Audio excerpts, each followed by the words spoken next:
Marvin Gaye was a superstar, a Motown legend.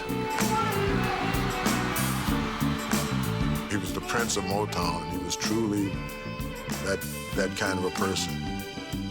He had that kind of charisma where the ladies just loved him. But the smooth exterior and golden voice hid another very different Marvin Gaye. Paranoid, suicidal, addicted to cocaine. When he was good, he was really, really good, and when he was bad, he just wanted to get the hell out of the way. In 24 hours, a lifelong family feud would finally come to an end. Marvin will be dead, shot by his father.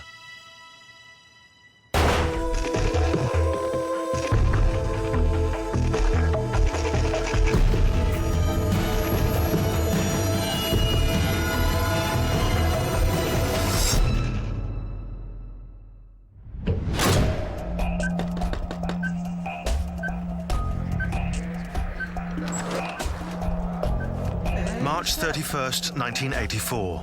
Marvin Gaye is one of the most successful recording artists in the world. After a grueling year-long tour, he's retreated to his parents' house in LA. In less than 24 hours, he'll be dead. For the past 6 months, Marvin has been struggling with a growing depression. There came a time when he just put on a bathrobe and was just there in the house. He just never left. It was crazy, dog. We did everything about it, though. Hey, what's happening? How you doing? Hey, come on, Marvin. Come on in, dog. Hey, Marvin Gaye is addicted to cocaine. Since moving in with his parents, his use has increased steadily. It's caused tension with his father, having junkies and dealers constantly coming to the house. cool, man. What's been up? When Marvin came back to LA, he just wanted to be left alone, but everybody came out of the woodwork. So there was constant traffic at the house, day and night.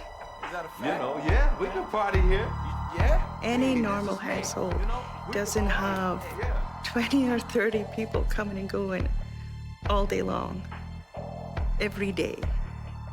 And it gets old very quick, and Father was just tired of it.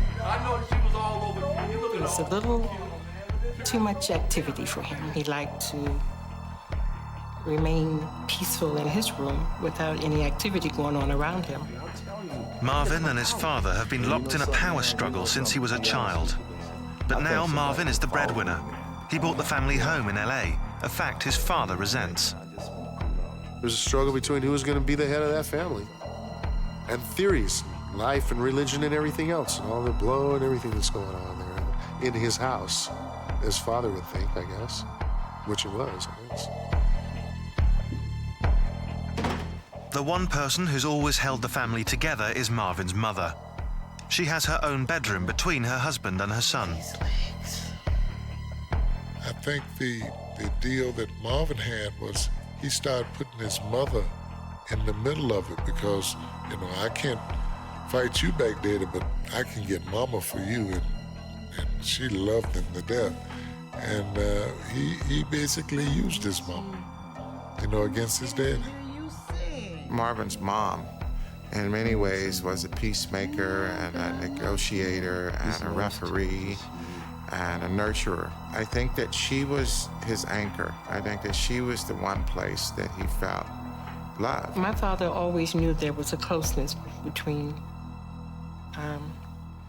Marvin and his wife. He always knew that.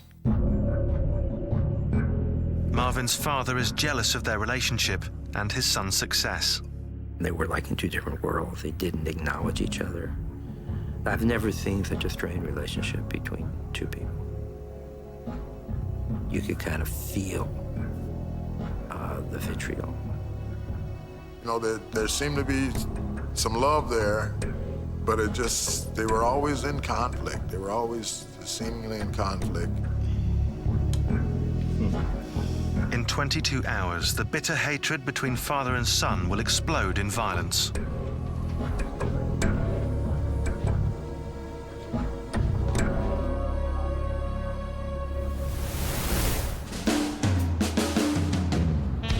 45 years before, in Washington, D.C., Marvin Pence Gaye was born the second of 4 children, the son of a preacher. My father was a very strict man. He believed in discipline, very much so. And being a minister in a church, and you know what people say about preachers' children, sometimes feel the worst. I've heard that all my life. So he was determined we were not going to be the worst. He just wanted the perfect family. And everything had to run the way that Father wanted it, because he had this dream of, you know, the perfect family. Marvin's father enforced his will through violence. We were punished, and Marvin received more punishment than the rest of us because he was a maverick. I always called him that. Even as a child, he did things differently. Marvin would test Father. Frankie would tell me Marvin would test Father a lot. The power struggle that they had actually was, in many ways, a way that Marvin sought approval and acceptance from his dad. Instead of using compassion, softness, tenderness, then he began to dictate and dominate. And he became a force, a power in his family, which turned his children.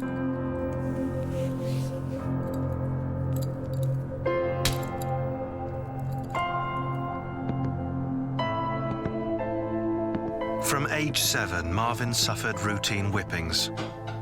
He also had to endure the shame of having a father who wore women's clothing. His father was not only a cross-dresser, but he was a very flamboyant and out there cross-dresser.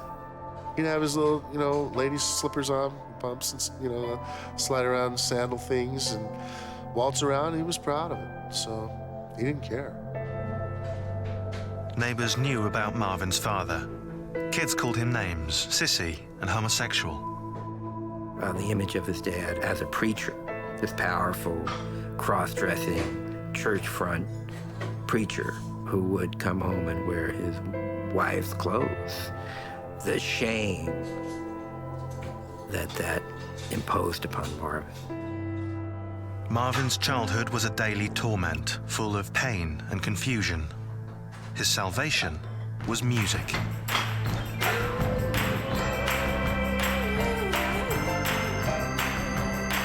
At age 5, Marvin began singing gospel. His voice won him instant praise. People were amazed at his voice. He loved all the attention he was getting, all the nice things they were saying to my mother and father. Where did this boy get such a beautiful voice? Marvin's voice was his ticket out of his father's house. By his late teens, Marvin was singing for money. His father was furious. To him, it was the devil's music.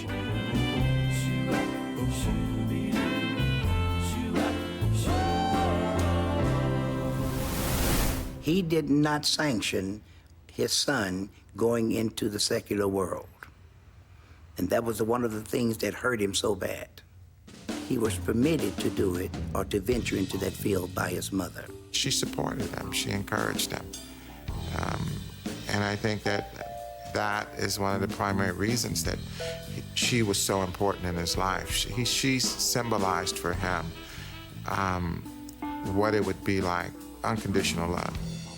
Resented by his father, indulged by his mother, this dynamic would define Marvin Gaye's life. But it was his father's ominous threat that would end it. My father has always taught us, even from children, that we don't talk back, number one, and we certainly don't act as though we want to do any harm, number two. And he's always said if we did anything, to raise our voices at him in that manner or to strike, that he brought us in this world, he can take us out. He should tell us that we were little kids. The children knew to take his threat seriously. And on the last day of Marvin Gaye's life, his father would prove himself a man of his word.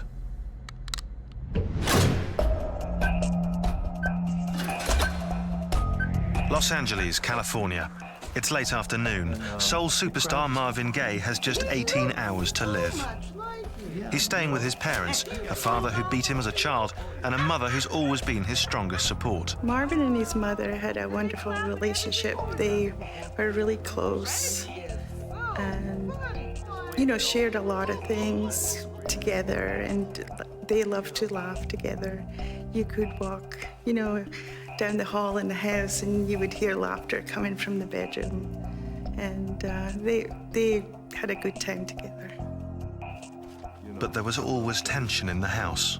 It doesn't take much for things to erupt, you know that.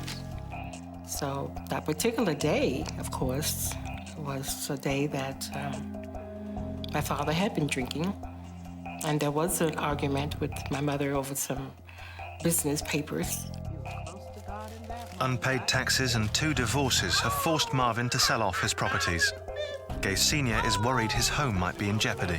There was just a lot of everything folding. The studio's gone, the Hidden Hills is going, this is going, that's going, it's all gone. What else is gonna go?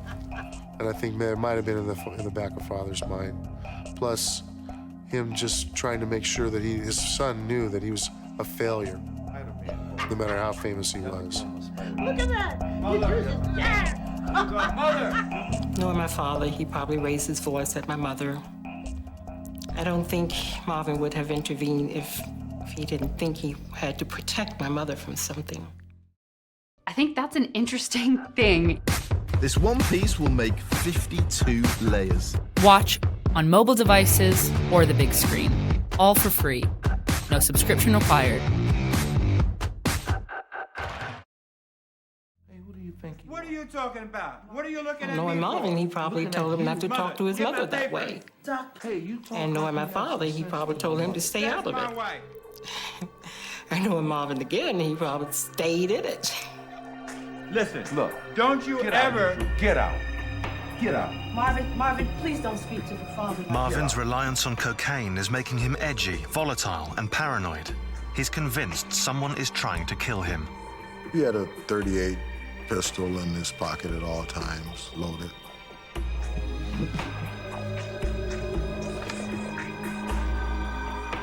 I told him about how worried I was. In fact, he was doing these drugs and he never came out of the house. And he was walking around with this loaded pistol. And I said, I'm really worried about it. He said, oh, Dave, you don't have to be worried. But there's good reason to worry. The house is stockpiled with weapons. When Marvin moved back home 6 months ago, he gave a gun to his father. One of the biggest ironies is that Marvin thought he was being chased and followed and pursued, and someone was looking to kill him. So he gave his father a gun so his father might shoot the person looking to kill Marvin. It was a fateful decision. Marvin had put the gun in the hand of his killer.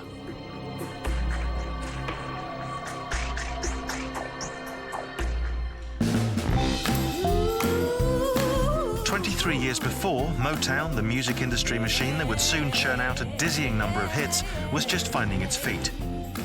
In 1960, Motown was the only record label that gave black artists a shot at becoming superstars. Marvin Gaye was chasing that dream. He was a drummer, and he hung around the studio, and he was looking to get noticed, and the competition was keen. His initial struggle at Motown was to get people to pay attention to him. Marvin's boyish good looks caught the public's eye. His velvet voice made them listen. In just over a year, he had a hit song, Stubborn Kind of Fellow.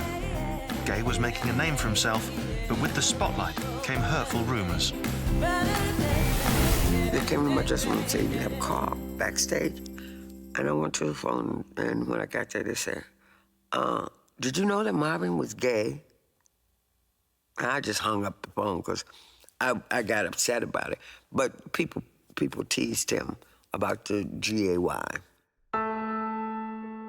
Marvin wasn't gay, but questions about his sexuality brought back the shame he felt as a child, as the son of a cross-dresser.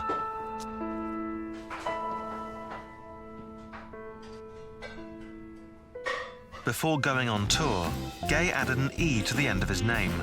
But on stage there was no confusion. To his female fans, Marvin Gaye was a sex symbol.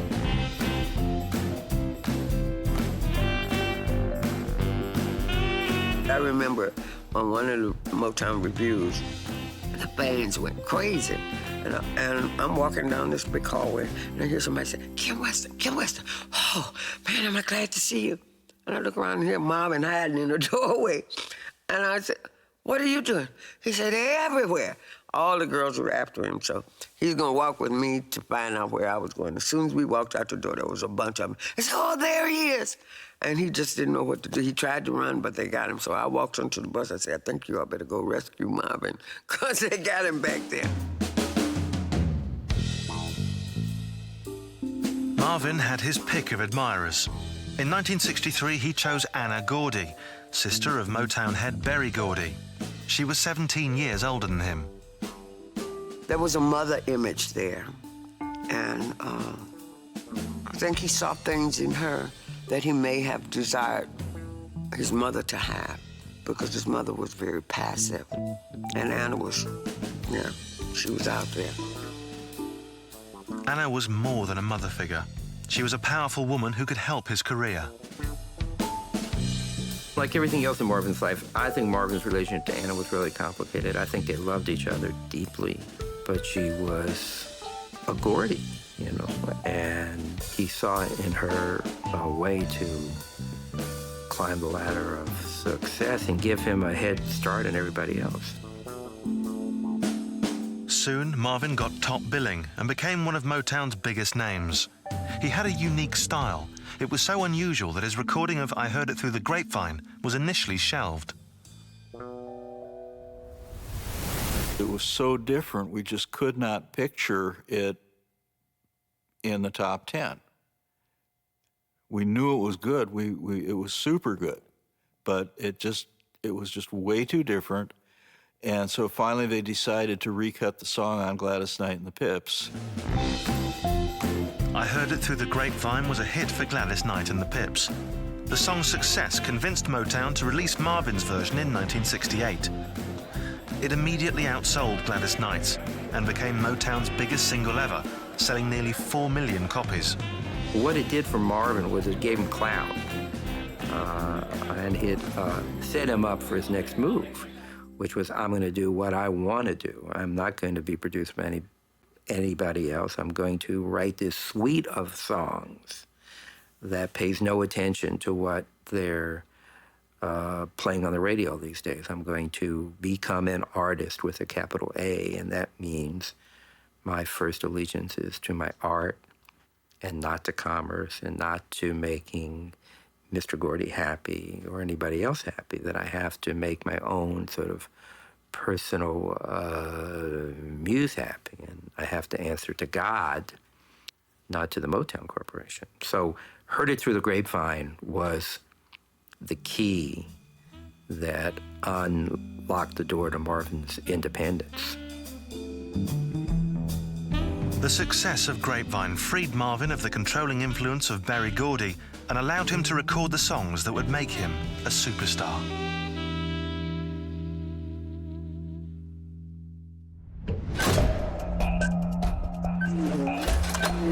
Evening has fallen on Los Angeles. Marvin Gaye has just 15 hours to live. He is staying with his parents in LA, where he spent the afternoon in a bitter argument with his domineering father. Marvin is addicted to cocaine. In his paranoid delusions, he believes someone is trying to kill him.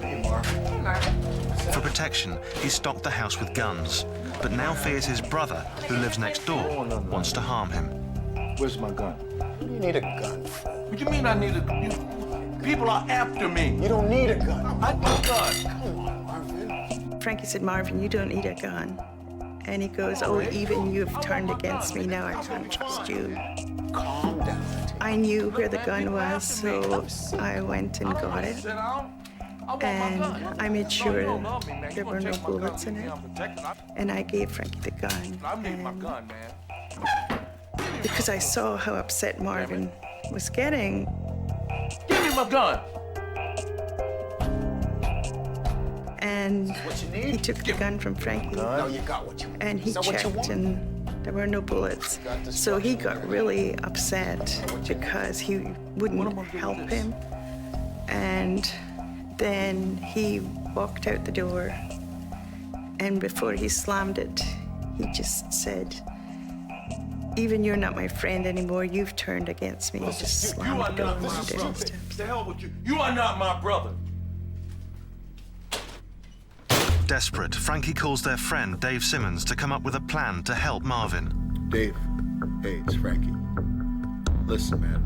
We were just determined to do something. We had no idea what we were going to do exactly, whether we had to actually physically restrain him. We had no idea where we were going to try to take him to.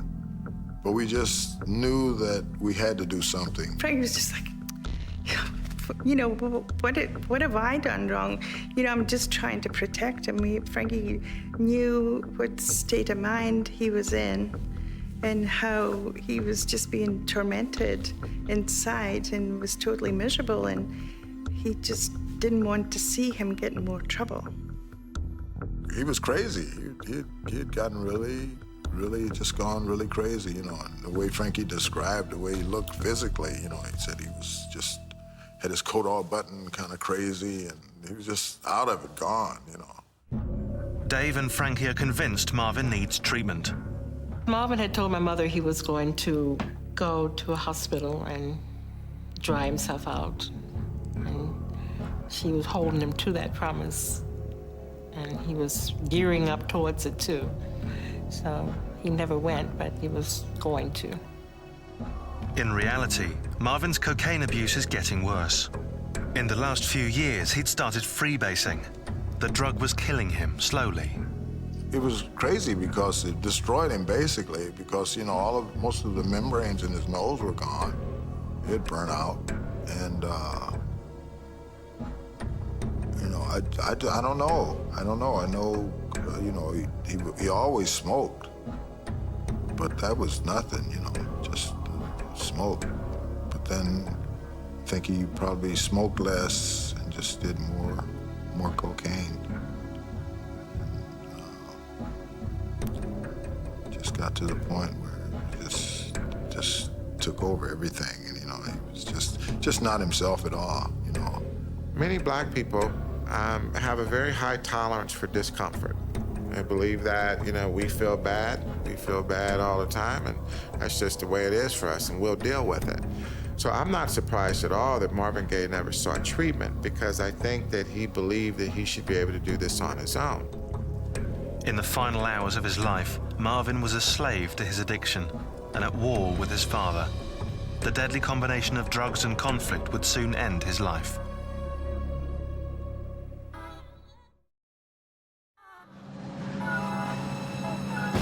"14 years earlier, the Vietnam War was at its height, and Marvin Gaye was about to hit his peak. With the success of I Heard It Through the Grapevine, Marvin had won creative control over his next album. Marvin had a lot of talent and a lot of creativity, that he had more ability than most of the producers that were there at the time. Marvin took inspiration from the Vietnam War to write one of the most successful concept albums of all time. What's Going On was a tribute to his brother Frankie, who fought in the war. What's Going On, Marvin dedicated to Frankie because of all his stories. He gave him the inspiration to write that album.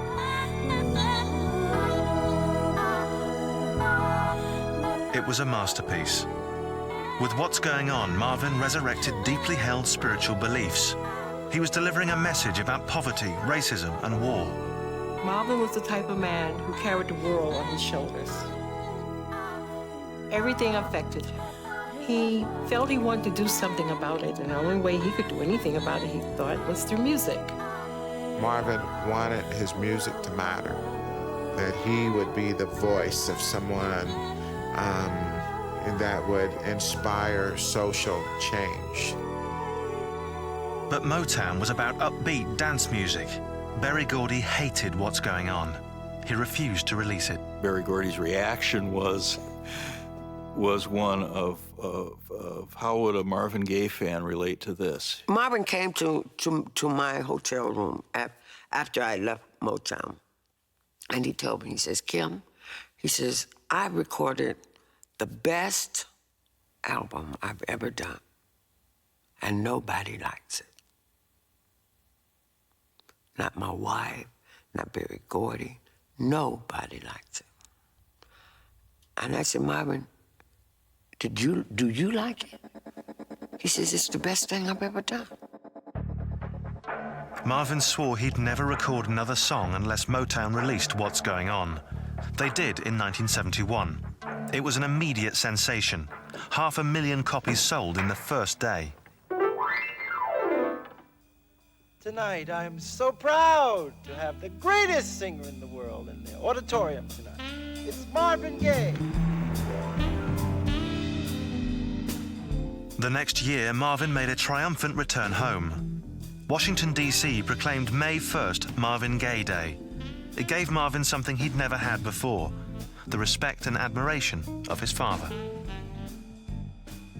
To be hugged by his father in public, oh yes. That was a wonderful thing for my father to walk up to him and say, son, I'm so proud of you. This is wonderful. You have really caused me to be very proud of you. And so that was a good thing. Very good.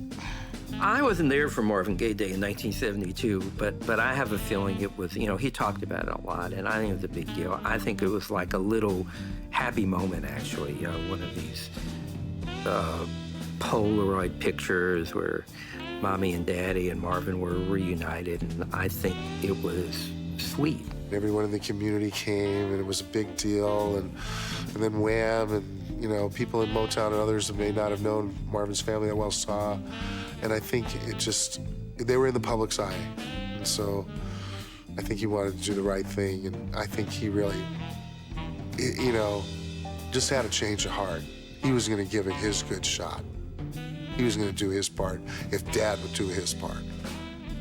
I think it's one of those snapshots out of his life of perhaps what could have been had there been true harmony between Mom, Dad, and Marvin, had there been some kind of reconciliation, had there been some kind of deep understanding. On that day, it was okay.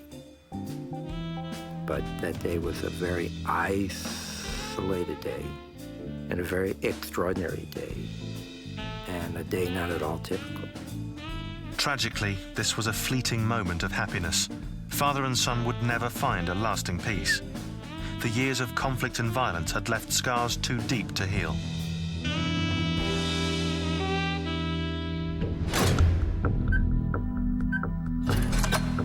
It's early morning in LA.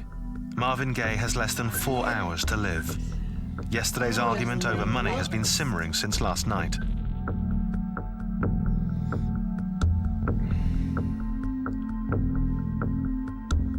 Good morning, Mother Gaye. Good morning. Marvin's sister-in-law brings breakfast for his mother. She tells her to give it to Marvin. Even this small act of favoritism is seen as an insult by Marvin's father. You could just tell. You could tell when Father's mom, just by the glare down the hallway, he was upset that Mother didn't say, give Father the breakfast instead of give Marvin the breakfast. Because I believe Father built up a jealousy over Marvin and Mother's relationship because she paid so much attention to Marvin. Marvin was her baby, and if there's any choice between the two, it would always be Marvin. And he loved her so much, and if there was any animosity or jealousy, it would have been on the father's part, because I don't think Marvin felt that she favored the father over him at any time. As she sets down the breakfast, Marvin's sister-in-law notices he's in a bad way. Marvin didn't look well. He looked absolutely wiped out. He looked like he hadn't slept for days. He just looked tired.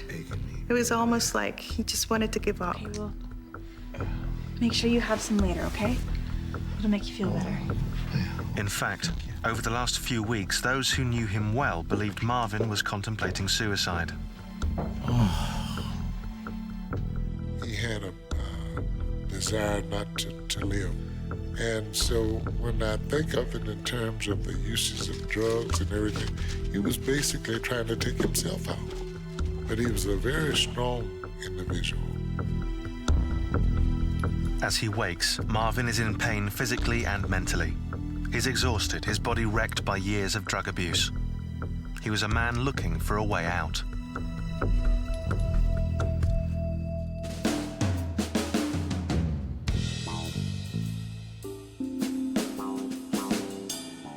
Ten years earlier, Marvin was at the top of his game. What's Going On had secured his place among the greats of soul music. With his career on track, he tried to make a fresh start with his family. He moved to Hollywood and bought his parents a house in LA. But his success failed to bring the Gaye family closer together. Once we moved into what we call the big house on Gramercy, things started deteriorating, I would say. I noticed that my father was becoming more and more recluse, which meant he didn't want to go anywhere or do anything. And it was my mother who was going places and doing things. My mother would accompany my brother on his tours. But it's not that he never asked my father. He would always ask him, and he would always say no. Marvin's father still frowned on his son's career, even though he lived off his royalties. His father withheld the approval to his son to the point of destroying him. Unfortunately, I beg to differ on father. I think he was very, very poisoned by negativity, and it was important to him to play takeaway with people that wanted something from him. And Marvin really wanted it from him. He hated it. He loved him at the same time. You know, it's just he didn't want any acknowledgement from him. Then he really wanted everything from him. So it was just like it just became a curse on Marvin, you know, and it just drove him into everything in his life like that: his music, his relationships, his kids, everything.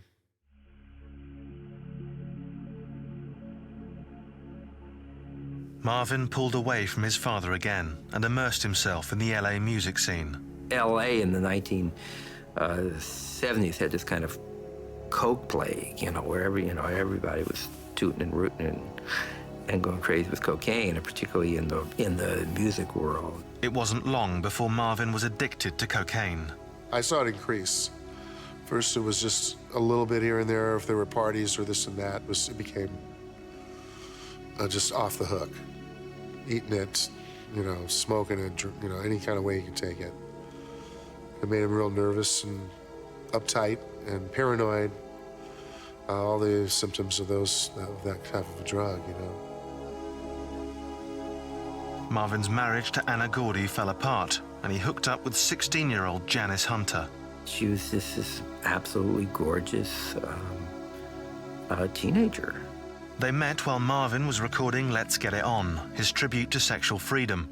She became his second wife, and Marvin set about creating his ideal woman.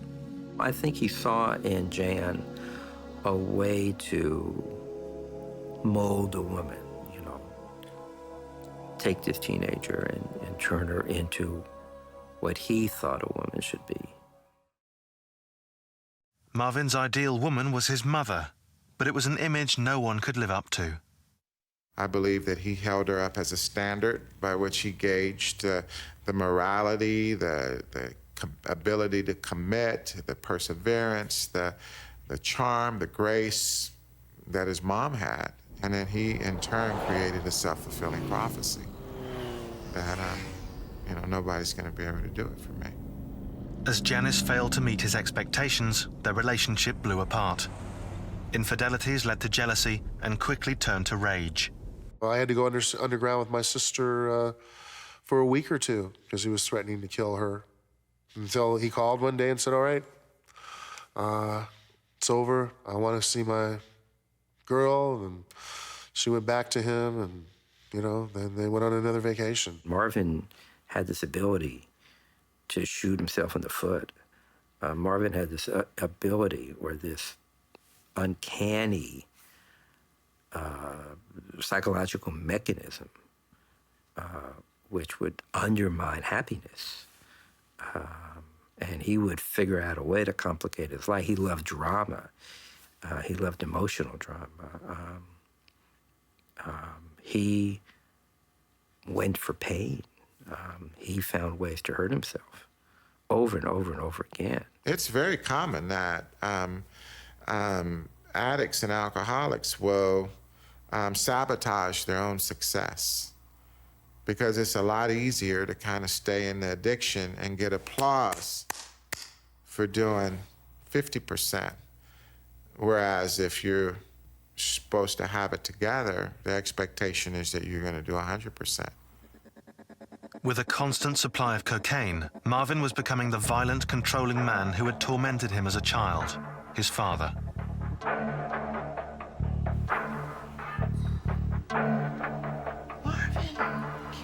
On his last day, Marvin and his father are locked in a power struggle, seething at opposite ends of the house. A lifetime of resentment will soon end in tragedy.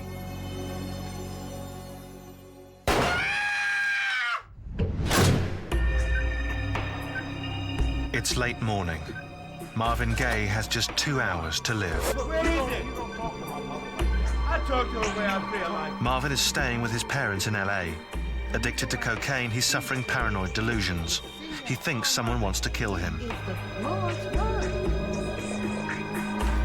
His father is fed up with his son's madness and drug use. When he can't find some important business papers, his anger explodes. Mother! When he storms into Marvin's room, another bitter quarrel erupts. Mother, where are those papers? Marvin, his whole life, was told what to do, not just by his father, but by Motown and everybody else. And when he came back home, things from the past just sort of built up. For the first time in his life, Marvin strikes his father. And I'm sure Marvin may have pushed him.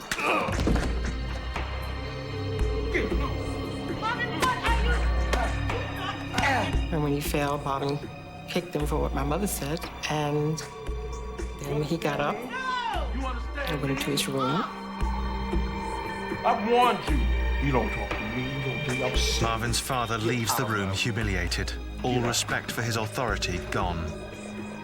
A lot of young men, they grow up in homes where they're under the thumb of an oppressive, critical parent who had convinced them all their lives that they weren't good enough. And so part of their growing up and coming into their own and being successful is an opportunity for them to say to the parent, screw you, I got the power now. See?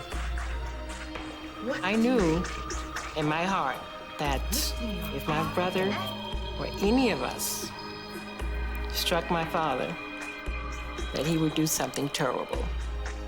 Because my father had always told us that he would if we ever did.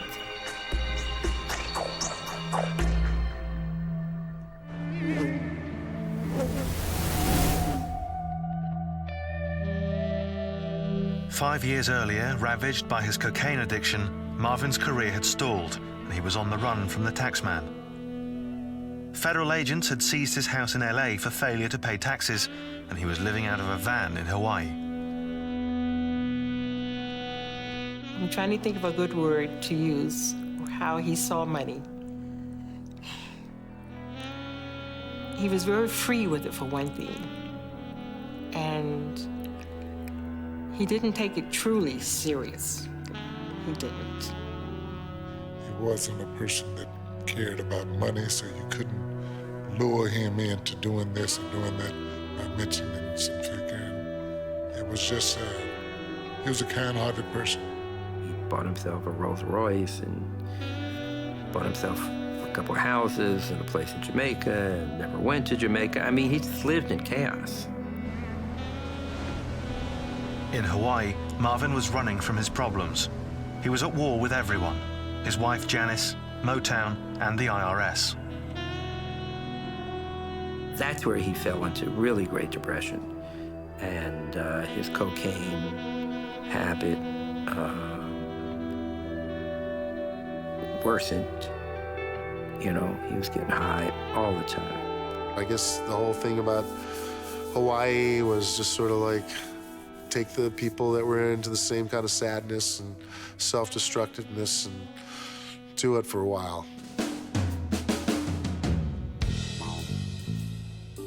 After 7 months, mounting debt forces Marvin Gaye back onto the stage. But a tour in Britain ended in scandal when Gaye skipped a concert and left Princess Margaret waiting for hours.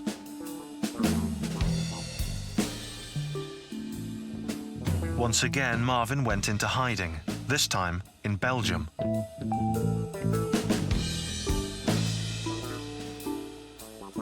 Away from the pressures and temptations of LA, Marvin began to rally. In 1982, CBS paid $1.5 million to buy out his contract with Motown.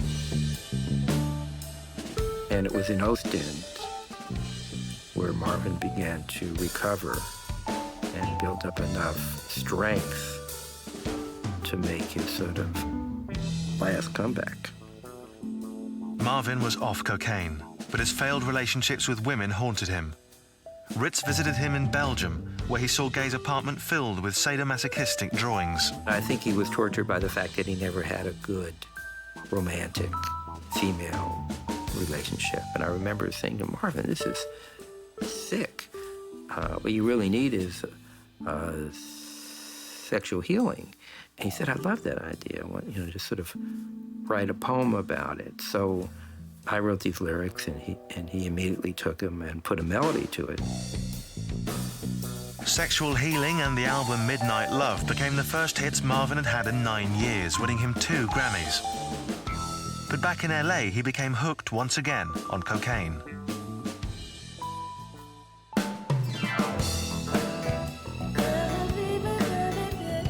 On his final concert tour, Marvin's addiction spiraled out of control.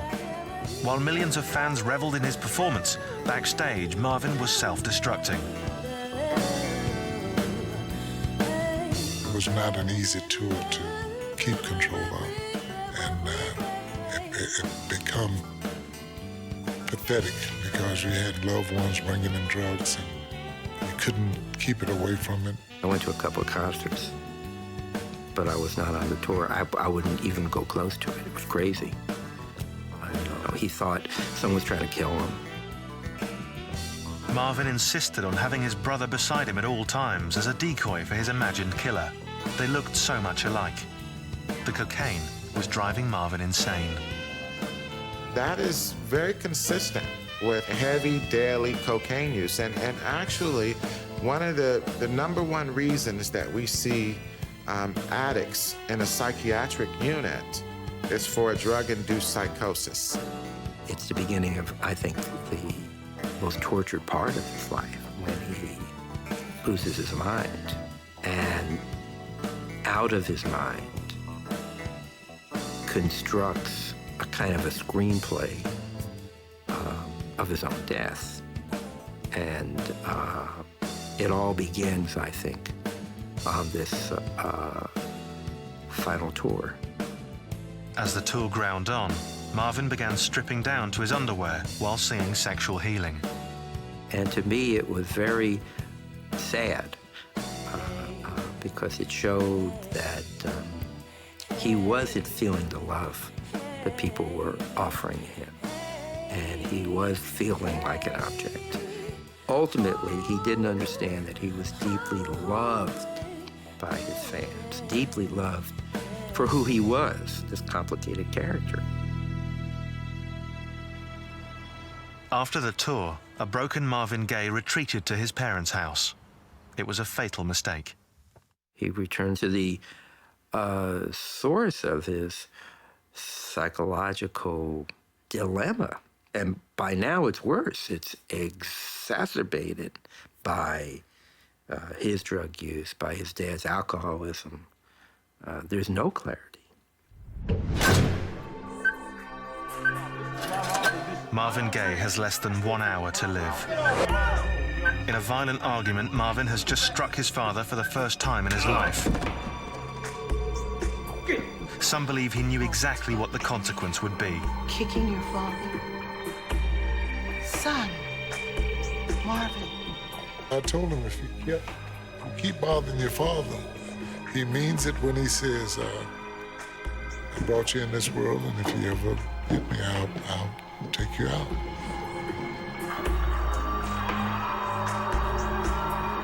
After bringing breakfast to Marvin, his sister-in-law is back in her apartment next to the main house. Marvin's brother Frankie is with her. They're unaware of the fight going on next door. Marvin! Kicking. By beating his father, some believe Marvin had found a way to end his life. Marvin was really and truly, as he explained to me, in no uncertain terms, he didn't want to live.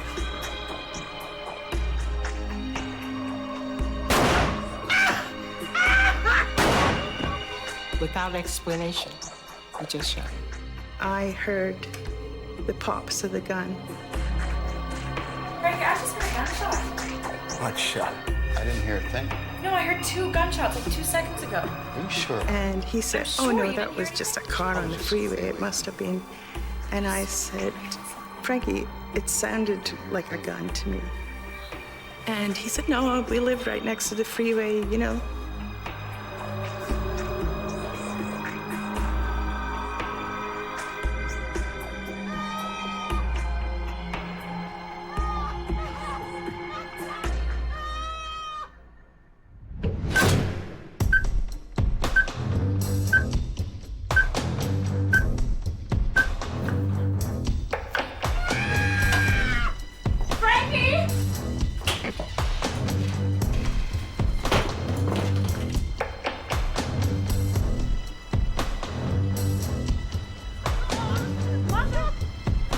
She collapsed in my arms, and I'm asking her, what's wrong? What's wrong?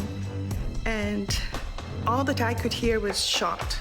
And I'm like, you're shot? And she said, no, father shot Marvin. Marvin Gaye has been shot twice, once in the shoulder, once in the chest. One of the bullets has damaged several vital organs, and he's losing blood fast.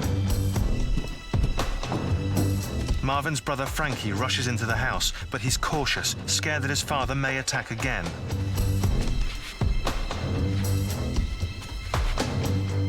Marvin is conscious when Frankie finds him. He yells to Irene to call 911 and then waits with his brother for the paramedics to arrive. His father is still armed and in the house. He was conscious when Frankie was holding him. But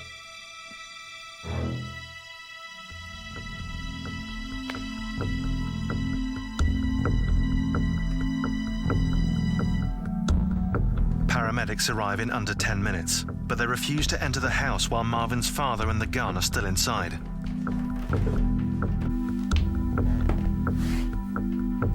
Father? Father? So I found Father. He was sitting on his bed. It's Irene. And I'm asking him, where did you put the gun, Father? And he was just sitting there, very calm. And he looked up at me and said, What gun? What gun? It was just like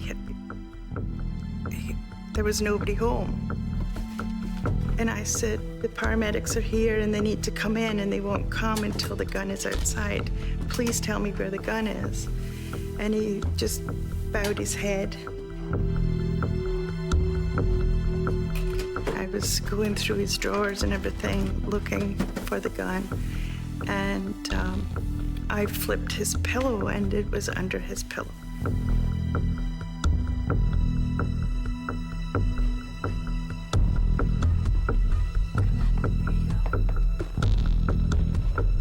Marvin is dying in his brother's arms. A full 20 minutes pass before paramedics can get to him. If Marvin didn't die on the spot, he died on his way to the hospital.